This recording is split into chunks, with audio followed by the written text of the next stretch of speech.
What's good, you guys? It's your boy HB, final round. I want to talk about the keys to the fight for Oleksandr Usyk versus Anthony Joshua. Now, I'll make a separate video for each fighter, but right now we're going to start off with Anthony Joshua, the keys to the fight for him against Oleksandr Usyk.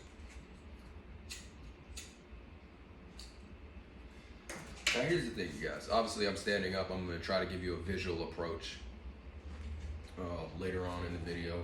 But for Anthony Joshua, I think there's two ways to skin the cat here. Now, I subscribe to one of these ideas more than the other for certain reasons. But for Anthony Joshua in this fight, I believe the best way to approach this is by taking a page out of Tyson Fury's second fight with Deontay Wilder. You know, Tyson Fury discovered after that first fight, like, hey, I'm the bigger man here. I'm the bigger fighter. You know, I got good power. Why am I not bullying this guy around the ring? Why am I fighting off my back foot for 12 rounds with a guy who's not even on my level in terms of boxing IQ? But not only that, he's not as big as me. And that's the key point right there. I think Anthony Joshua has to realize that.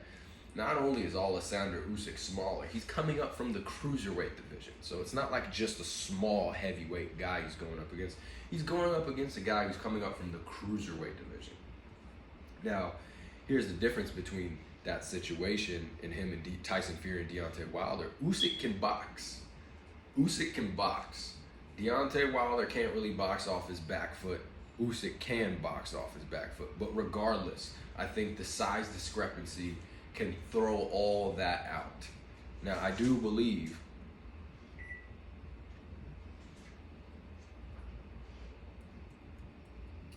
even though this fight, in my opinion, favors Oleksandr Usyk stylistically, I'm not saying he's going to win because of that, but I think it favors Oleksandr Usyk stylistically.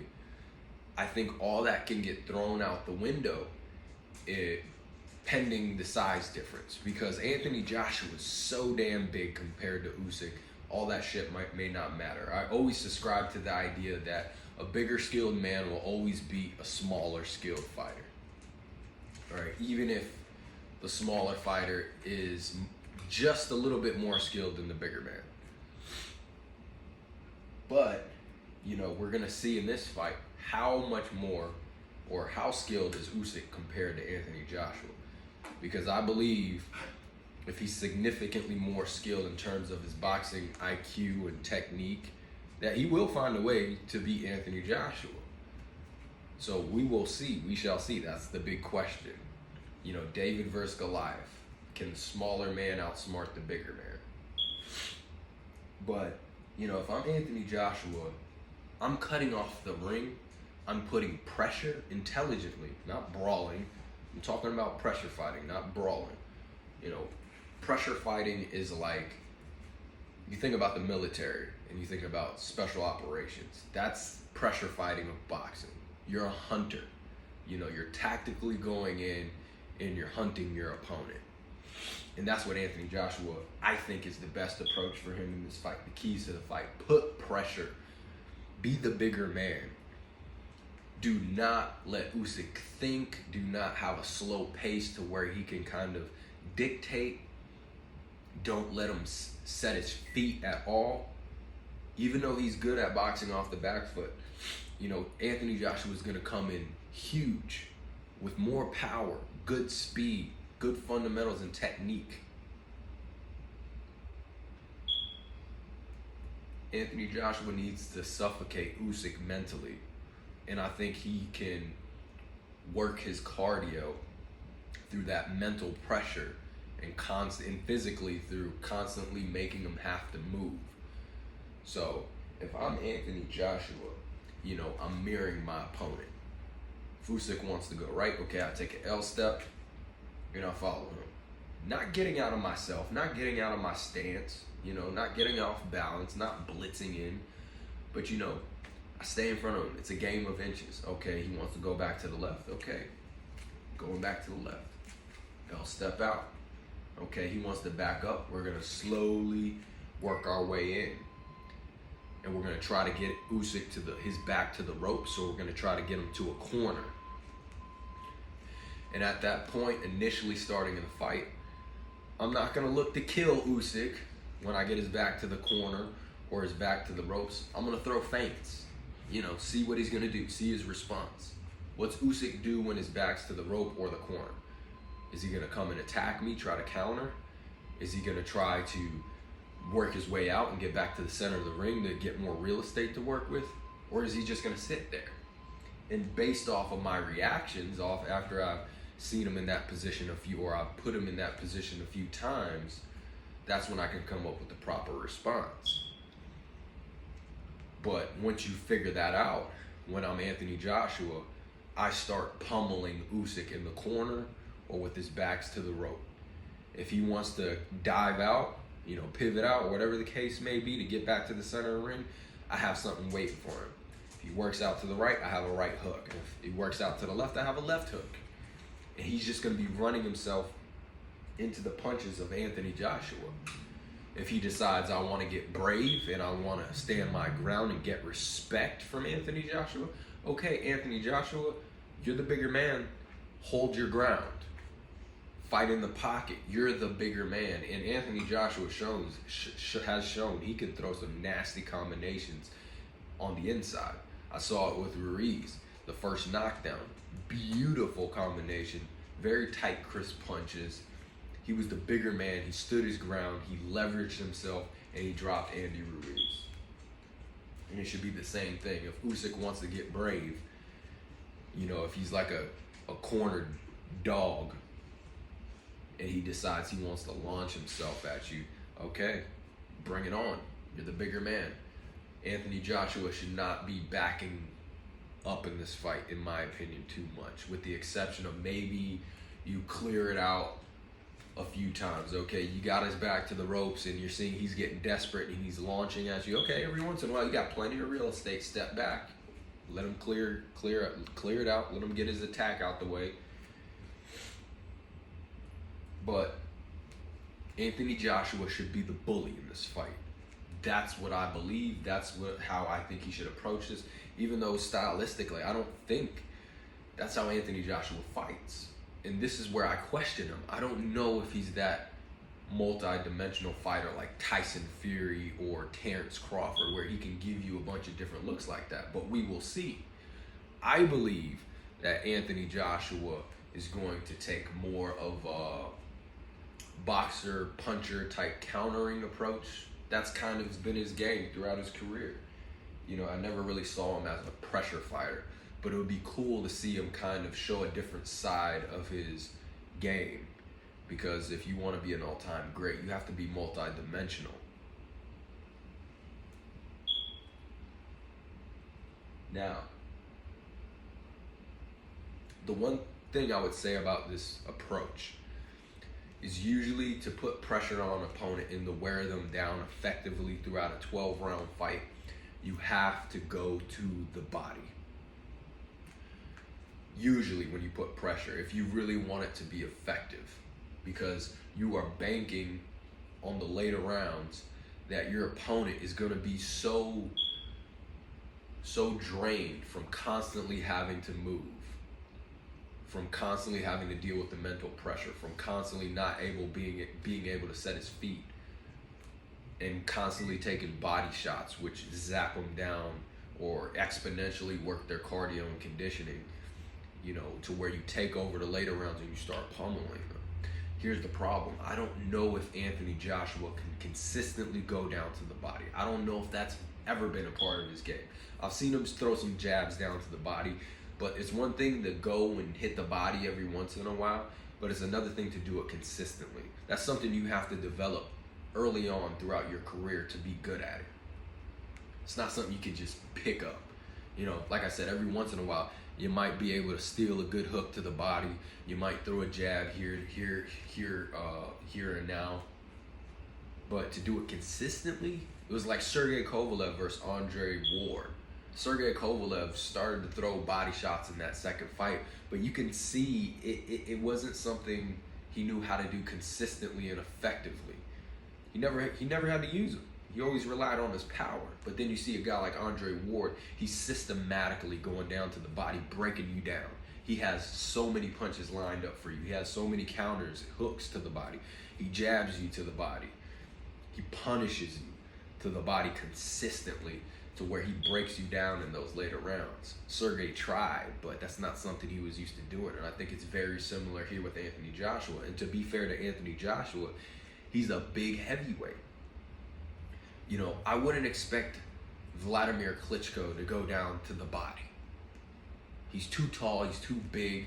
It would expend too much energy for him to lower his level down and go to the body. On top of that, being the bigger man, why would you want to bring yourself down to your opponent's level? Because usually when you go down to the body, if you want to do it with the proper technique, you have to lower your level, whether it's shoot a jab or whether it's work those combinations, those hooks to the body. You have to be able to lower your level. You can't reach down there. You know, if you reach down there, you're exposing yourself, and that's not something you want to do, especially against a guy like Usyk. You don't want to lower your level and reach down there, you know.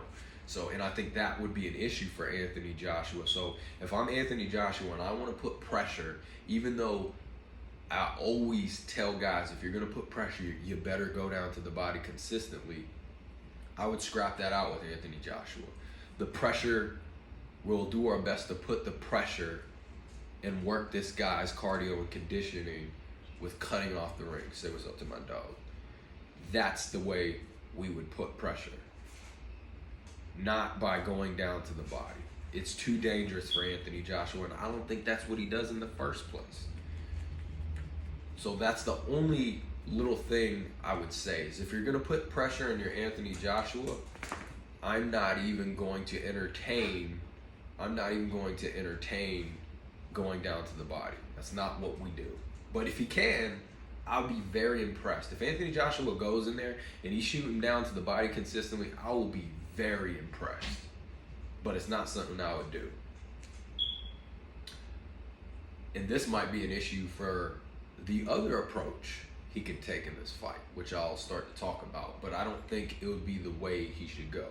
Now, to finish off the keys to the first game plan, put pressure, cut off the ring, get Usyk's back to the ropes in the corner, punish him, don't back down, stand your ground, you're the bigger man, bully this guy. He's a cruiserweight.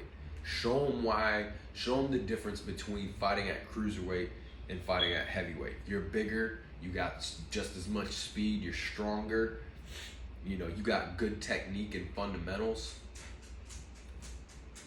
That's the way it should be, man. Bully this guy. Work his cardio and conditioning by constantly making him have to retreat, have to fight off the back foot and never setting his stance. Now the other approach, it's very reminiscent of, you can say, Ugas versus Pacquiao and Teofimo Lopez versus Vasily Lomachenko. Now let's focus on that reference right there. Teofimo Lopez versus Vasily Lomachenko, because there's very similarities. Actually, Ugas and Pacquiao as well. We got two southpaw fighters in Pacquiao and Vasily Lomachenko. And especially Vasily Lomachenko, we know that Usyk is very reminiscent of Lomachenko. He's Ukrainian. They're both friends. I think Usyk gets trained by Lomachenko's dad, and both of them are southpaws. Very similar styles, lots of footwork, lots of angles, and same with Pacquiao. Now, what Usyk and Teofimo did to those two southpaws and Pacquiao and Lomachenko was like, hey, we're the bigger fighters here. We're the more rangier guys. I'm going to keep the smaller guy at the end of my punches. I'm going to make him come to me. I'm not going to get desperate. I'm going to be patient. I'm going to work my jab constantly to disrupt their rhythm. Every time they decide they want to come in and launch an attack against me, they got to get past my range. They got to pay a fee. They got to pay a fee every time they want to get in my space. And Ugas and Pacquiao did a phenomenal job of working their jab, using lots of variety with their jab, you know, pawing with it to find the distance, to disrupt their opponent's lead hand, to see where they're at in space. And that's the same thing if Anthony Joshua wants to take a page out of that book, what he needs to do. Okay, I'm the bigger man. You come to me. I'm not going to sit here and pull myself out of my stance in my range for you. No, I'm going to stay right here. I'm going to paw my jab. I'm going to work it.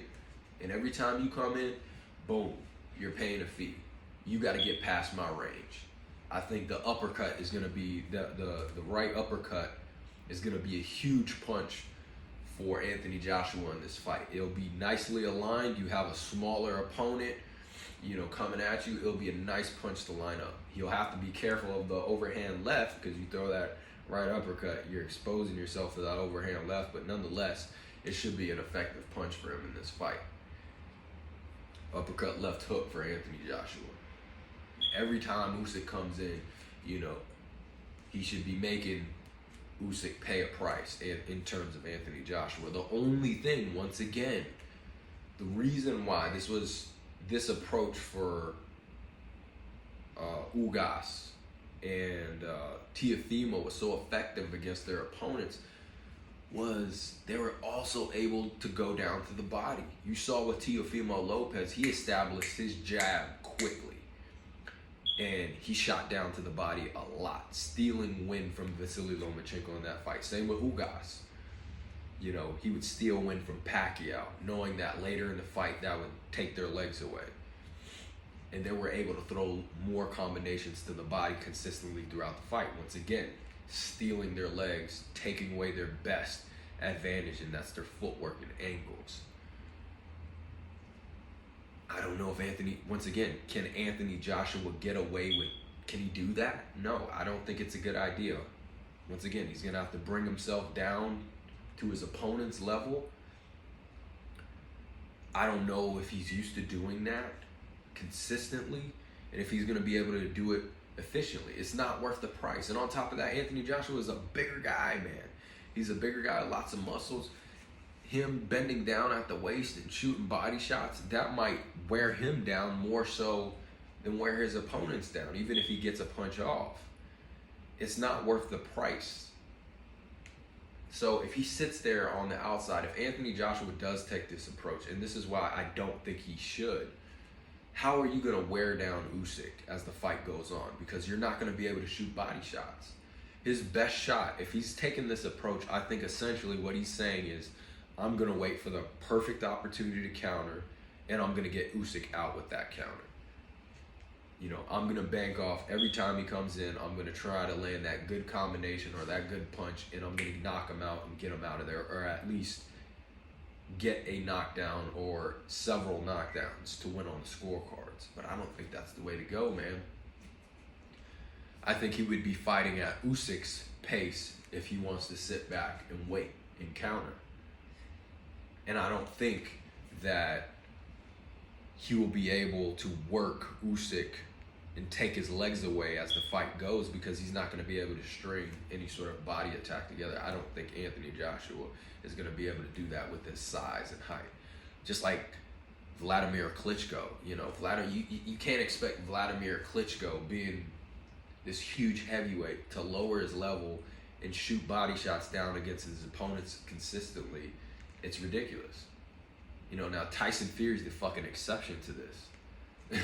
He's the exception, but, I don't think those guys are as dynamic as Tyson Fury, Klitschko, and Joshua. So that's the issue with sitting back and waiting. I believe at least, no, you still may not be able to go to the body putting pressure, but at least if you're putting pressure, you're putting it on him mentally. You're putting a lot of stress on Usyk mentally. You're constantly having to make him work his feet. He's constantly having to reset his stance. You're getting him nervous in the corner. You're working him up on, when you back him up to the corner in the ropes, you're mentally exhausting him, which will work him physically. Putting that relentless pressure, like, oh shit, this guy is coming for me. Constantly. He's not letting me breathe. It's almost like suffocating him.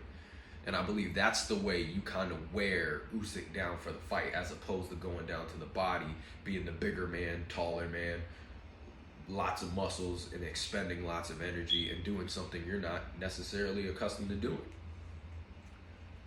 So to me, I don't know if that's a good idea for Anthony Joshua to kind of sit back and, wait. Now will I mean, obviously, either approach he takes, it won't work him that much physically, because pressure fighting, believe it or not, it doesn't expend too much energy, because you're constantly, fighting off the back foot expends energy. But also sitting back, kind of being a boxer puncher and waiting, that doesn't expend much energy as well. But just being Anthony Joshua, as big as you are with those muscles, you're going to exponentially be requiring oxygen to supply those muscles, and you're going to just naturally get tired over 12 rounds. So I think the best approach and the key to the fight for Anthony Joshua against Oleksandr Usyk is to cut off the ring. Mirror your opponent. If he goes left, go left. If he goes right, L step. Back him down, get him to the corner, get him to the ropes, feint your way in, see how he responds. When you understand how he's going to respond, that's when you start launching your attack in the manner accordingly. If Usyk wants to stand there, okay, motherfucker, I'm the heavyweight, I'm the king. I'm coming to you, get ready, I'm dropping bombs. If Usyk wants to duck out when he gets his back to the ropes or the corner to try and get the center of the ring and control the real estate, okay, pay the fee. You go left, you get a left hook. You go right, you get a right hook. If Usyk decides he wants to come forward on you, you're the fucking bigger man. Stand your ground, let your hands go. You got good fundamentals and technique in the pocket. Bang away, boom, boom. My power is better than yours. Now, if you want to sit back there and take the second approach, then you're gonna have to understand you're fighting at his pace that favors him or makes him comfortable, and you're going to have to just land that perfect combo or that perfect punch and time it well. Be patient, wait. Okay, he's coming in now. Maybe do a cross hook, uppercut hook, whatever combination is your go-to, and every time he comes in, let him know. But I believe that Usyk has the better boxing abilities, the better boxing IQ, and maybe even a deeper understanding of positioning when it comes to southpaw versus orthodox. And I believe he can find things as the fight goes on. So that's the key to the fight for Anthony Joshua. Comment down below. Tell me what you think. How do you think Anthony Joshua should approach the fight? Like the video, subscribe. Up and coming boxer here in LA, man. We're doing big shit. Subscribe, please, man. We're building this channel. I won't forget the people that started with me in the beginning. It's your boy HB. Final round. Peace.